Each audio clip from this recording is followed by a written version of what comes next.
After telling King Ahaz that he doesn't need to worry about Syria and Ephraim attacking him, Isaiah tells him what he does need to worry about: Assyria, the great juggernaut to the north. And then in the final 9 verses of chapter 7, Isaiah reveals what will happen in his day and in ours. The Lord shall bring upon thee days that have not come since Ephraim departed from Judah, even the king of Assyria.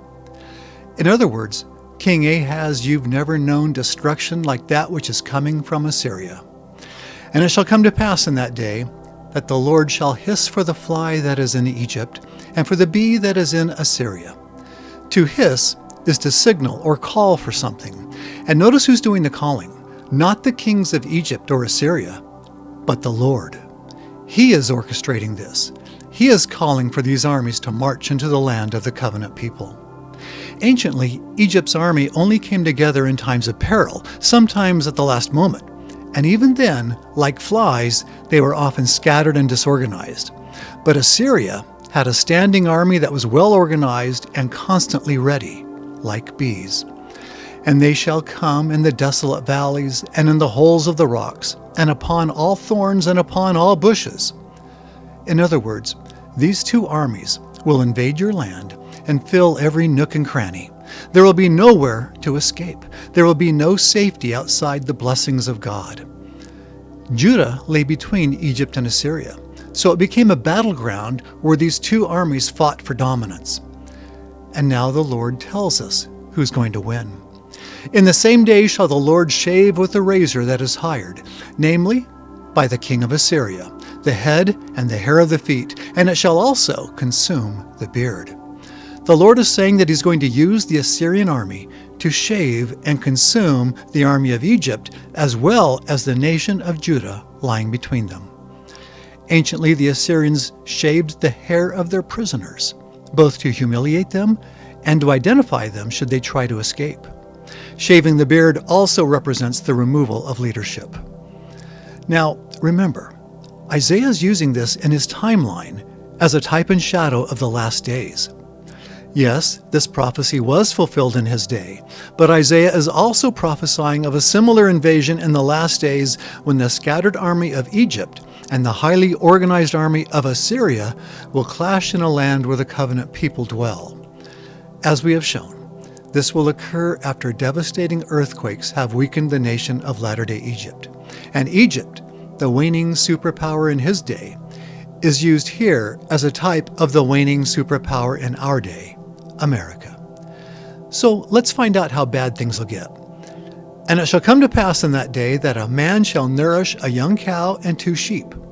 And it shall come to pass, for the abundance of milk that they shall give, he will eat butter. For butter and honey shall everyone eat that is left in the land. Well, this seems contradictory. It seems to suggest both a scarcity of resources and an abundance of milk and honey. But in Isaiah's day, milk and honey were not symbols of abundance. They were the food of nomads. On their journeys, nomads would take goats and beehives, or even a cow or 2, so they could eat curds and honey along the way. In the last days, when the onslaught from the Assyrian comes, survivors will live mostly as wanderers and refugees. Some will have prepared themselves so that even while living in the wilderness, they'll have not just food storage, but also fresh foods like milk and honey. As we learn elsewhere, the Lord will bless his faithful people with knowledge to prepare for all their needs in advance, including water, food, and shelter, often in miraculous ways. Isaiah goes on to say, "And it shall come to pass in that day that every place shall be where there were 1,000 vines and 1,000 silverlings, it shall even be for briars and thorns." In other words, vineyards that once produced fruit valued at 1,000 pieces of silver, or silverlings, now produce nothing but briars and thorns. Not only will cities be sacked and left desolate, but farms and ranches also will be destroyed. "With arrows and bows shall men come thither, because all the land shall become briars and thorns." This means that because farms and ranches no longer produce food, survivors must hunt wild animals. For the last verse of this chapter, I'll quote from the Gileadi translation, which is easier to understand.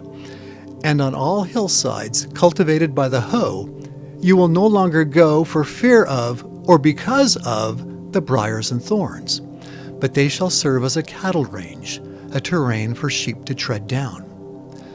The farms and ranches are gone, so everything is reverting to wilderness, and now the only thing the land is good for is the foraging of wild animals.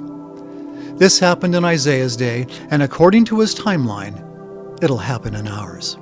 We must be prepared. We must heed the counsel of prophets and hearken to the voice of the Spirit. Next time, Isaiah will continue to prophesy of this Assyrian invasion, both in his day and in ours. I'm Curtis Taylor with the Words of Isaiah.